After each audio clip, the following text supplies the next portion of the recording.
आज अगर मैं पूर्व सांसद की बात करूं तो वो 5 बार सांसद रहे, लेकिन उन्हें कभी फुर्सत नहीं मिला कि गिरिडीह के लोगों के बारे में सोचूं। तो उन्होंने किसके बारे में सोचा? अपने पुत्र के बारे में सोचा। खुद 5 बार के सांसद और अपने पुत्र को टुंडी से विधायक लड़वा। अब बात करते हैं वर्तमान सांसद की। लगभग 3 बार शायद विधायक रहे, उसमें एक टाइम पीरियड में या 2 बार मंत्री भी रहे। आज वो सांसद हैं, लेकिन उनको भी चिंता किसकी हुई? अपनी धर्मपत्नी की। उनको रामगढ़ से विधायक बना दिया। इसीलिए मजबूरी में, मैं दिल से कहता हूं, ईमानदारी से कहता हूं, ये लोग मजबूरी में 2-4 काम किए हैं। अगर मजबूरियां नहीं होती और ये लोकतांत्रिक भारत नहीं होता, और जिस पर मीडिया आज हमसे सवाल पूछते हैं, सवाल करने वाला भारत नहीं होता, ये अगर राजाओं का भारत होता तो ये पूछते नहीं जनता को। अगर हम गिरिडीह में बेहतर काम करेंगे और गिरिडीह के लोगों के लिए वहां जब काम होगा, तो हजारीबाग के लोग अपने एमपी से सवाल करेंगे कि जब गिरिडीह वाला बंदा कर सकता तो आप क्यों नहीं कर सकते हैं? जयराम जी, आप अपने भाषणों में पिछले 2 साल और 2.5 साल से मैं देखा हूँ, सुना हूँ कि हर एक जो नेता, मंत्री, विधायक रहे हैं, आप हमेशा टारगेट किए हैं, उनको बोले हैं कि वो भ्रष्ट हैं, चोर हैं, लूटते हैं, उसने शोषण किया है झारखंड को। नेता है, नेता के नाम से यानी शोषण हो रहा है। जब भी शोषण का बात आता है तो वो नेता करते हैं, और आप भी नेता ही हैं, नेता ही बनने जा रहे हैं। अगर आप जीतते हैं चुनाव तो आप भी नेता बनेंगे। तो आप इसको किस रूप में देख रहे हैं? आप देखिए, हम लोग क्या, मैंने आपको शुरू से कहा कि हम लोग एक दार्शनिक सोच के हैं, जो भौतिकवाद की दुनिया से थोड़ा सा ऊपर उठकर बात कर सकते हैं, थोड़ा सा ऊपर उठकर सोच सकते हैं। इसीलिए जो चीजें हमें लुभा सकती हैं, लुभाने के लिए क्या है? महंगी गाड़ियां, महंगे कपड़े, महंगे खान पान, महंगा लाइफ स्टाइल, तो वो हमें लुभा नहीं सकते हैं, क्योंकि हम लोग दार्शनिक सोच के हैं। मैं आपको बता रहा हूं, जब मैं बहुत कम उम्र का था तो मैं अपने नानी से सवाल पूछा करता था कि नानी, क्या एक दिन सब मर जाएंगे? क्या हम सभी एक दिन मर के इस दुनिया से चले जाएंगे? तो मेरा जो माइंड सेटअप रहा है वो हमेशा दार्शनिक माइंड सेटअप रहा है। तो ये भौतिकवाद, ये चकाचौंध, जिस कारण आज ये लोग पैसा लूट रहे हैं, वो चीजें हमें कहीं ना कहीं अपनी ओर खींच नहीं पाएगी। ये हमारा एकदम सॉलिड माने स्ट्रेंथ है हमारा, और हम इस बात के लिए, हमारा जो वचन है, एकदम हम वचनबद्ध हैं। और जहां तक बात आई पॉलिटिकल्स की, आज जो लीडर्स हैं, वर्तमान सांसद की बात करें या पूर्व सांसद की बात करें, इनको गिरिडीह के लोगों ने बड़ी उम्मीद के साथ चुना। अब ऐसा नहीं कि उन्होंने काम नहीं किया, बिल्कुल किया है। हर गांव में, हर एक प्रखंड पंचायत में इनके बोर्ड आज भी हैं, लेकिन वो सड़क का बोर्ड है, वो किसी जल मीनार का बोर्ड है, वो किसी योजना का बोर्ड है। अरे भाई, उससे ऊपर होता है कि आप हमारे भविष्य के बारे में क्या चर्चा की। अगर सड़क ना रहे, हमारा जीवन यापन हो सकता है, लेकिन अगर हमारे पास रोजगार का साधन, हमारे पास खेती बाड़ी ना रहे, तो शायद जीवन यापन नहीं होगा। तो उस पर इन्होंने क्या चर्चा किया? हमारे फ्यूचर को लेकर इन्होंने क्या चर्चा किया? आज अगर मैं पूर्व सांसद की बात करूं तो वो 5 बार सांसद रहे, लेकिन उन्हें कभी फुर्सत नहीं मिला कि गिरिडीह के लोगों के बारे में सोचूं। तो उन्होंने किसके बारे में सोचा? अपने पुत्र के बारे में सोचा। खुद 5 बार के सांसद और अपने पुत्र को टुंडी से विधायक लड़वा दिए, हालांकि सेकंड स्थान पर रहे। यानी उनको चिंता किसकी है? अपने पुत्र की है। 5 बार का सांसद रहने के बाद भी कई सैकड़ों गाड़ियां उनकी कोयल्स माइंस में चलती हैं, उसके बाद भी उनको चिंता है अपने पुत्र की। अब बात करते हैं वर्तमान सांसद की। लगभग 3 बार शायद विधायक रहे, उसमें एक टाइम पीरियड में या 2 बार मंत्री भी रहे।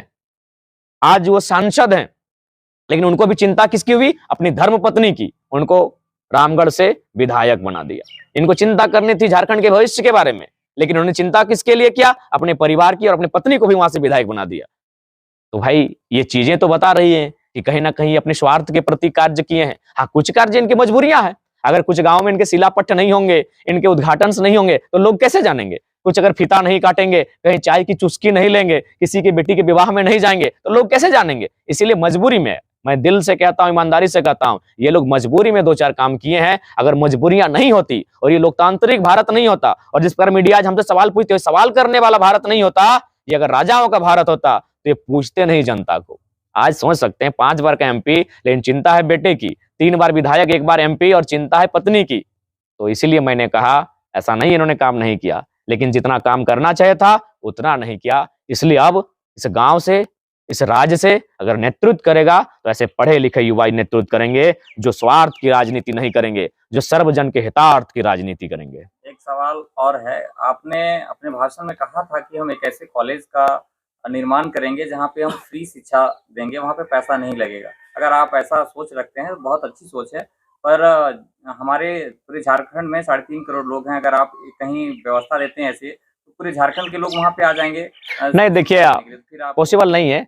उसके लिए सीटें होंगी, उस क्षेत्र के लिए प्राथमिकता होगी। देखिए एक बात बताइए, अगर पूरे झारखंड के लोग चले जाएंगे फिर वो अपने एमपी को भूल जाएंगे ना, वो अच्छा काम किया है बुरा काम किया है। अगर हम गिरिडीह में बेहतर काम करेंगे और गिरिडीह के लोगों के लिए वहां जब काम होगा तो हजारीबाग के लोग अपने एमपी से सवाल करेंगे कि जब गिरिडीह वाला बंदा कर सकता तो आप क्यों नहीं कर सकते हैं। रांची वाला गिरिडीह का उदाहरण देगा। तो इसलिए वो जो कार्य होगा जिस लोकसभा से हम चुनकर जाएंगे उस क्षेत्र के लिए कार्य होगा। हाँ, जब हम लोग राज्य की राजनीति में आएंगे, जब सरकार में अगर हम लोग सरकार का अंग बने तो उस समय राज्य के बारे में हितार्थ की बात होगी। देखिए सबका एक सीमा होती है। अगर कोई मुखिया बनेगा तो बताइए वो पूरे प्रखंड को खुश थोड़ी रख सकता है। तो ये चीजें प्रैक्टिकली बात होनी चाहिए और प्रैक्टिकली बात होने की आवश्यकता ही है। मैं 1 साल से लगातार मैं क्षेत्रों में जा रहा हूँ, भ्रमण कर रहा हूँ, लोगों से बातचीत करता हूँ, तो एक बड़ा सवाल ये निकल के आ रहा है कि जयराम जी उनके अंदर में जो टैलेंट है, उनके अंदर में जो प्रतिभा है, उनके अंदर में जो गुण है, वो देखा जाए तो अभी तक मैं जो वर्तमान में जितने भी नेता हैं उनके अंदर में नहीं दिखता है। पर लोग ये सवाल आप पर उठाते हैं कि क्या जयराम जी पर भरोसा किया जाए या फिर जयराम जी जब नेता बन जाएंगे तो वो बदल जाएंगे? ये बहुत बड़ा सवाल मैं कोर्ट एफिडेविट में हमारा जब हम प्रत्याशी बनेंगे उस समय हमारा और एक एफिडेविट होगा। एक एफिडेविट जमा देंगे कलेक्टर के ऑफिस में जब हमारा नामांकन होगा और दूसरा एफिडेविट हम पब्लिक के सामने पेश करेंगे बकायदा कोर्ट एफिडेविट और नोटरी के साथ कि हम लोग अगर एमपी जीत जाते हैं और जो अभी शायद 3 लाख के आसपास सब A2 मैंने उनका पेमेंट है उसमें जो भी एमपी का भुगतान किया जाएगा सरकार के माध्यम से उसका 25% रख के 75% हम लोग जनता को दान करेंगे। कई लोग कहते हैं, कई बड़े बड़े नेता भी कहते हैं कि जयराम महतो अभी बच्चा है, उसको कुछ नहीं आता है। इस पर आपका क्या बयान? नहीं आता, इसीलिए तो पूरा राज्य सवाल करने सीख गया है।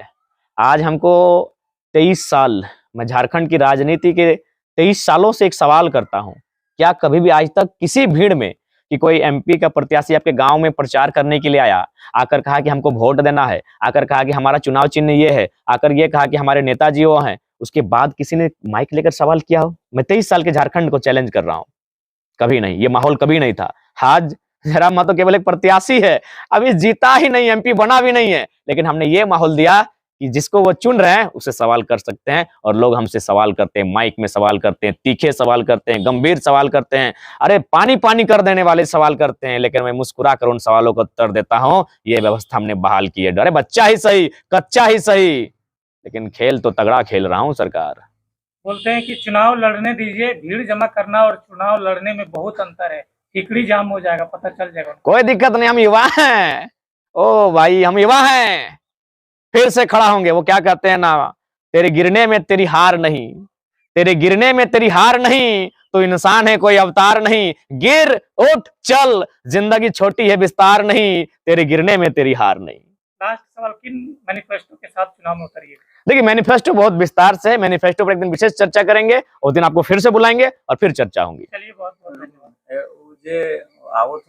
लोकसभा चुनाव में आपकी पार्टी आ रही है, अगर दूसरे पार्टियों की बात करें तो बड़े बड़े स्टार प्रचारक रहेंगे उनके, और मैं आपसे जानने का प्रयास करूंगा कि जेबीकेएस के कौन कौन स्टार प्रचारक में आएंगे? जेबीकेएस की यही खासियत है वो कि वह मिट्टी से गांव के बेटे को स्टार प्रचारक बनाएगी। ये क्या आप समझ रहे हैं? हमारे बीच जो मोतीलाल महतो बैठे हैं, दीपक रवानी बैठे हैं, कम है किसी से क्या? इनमें भी दम है, बस इन्हें मंच चाहिए, जगह चाहिए।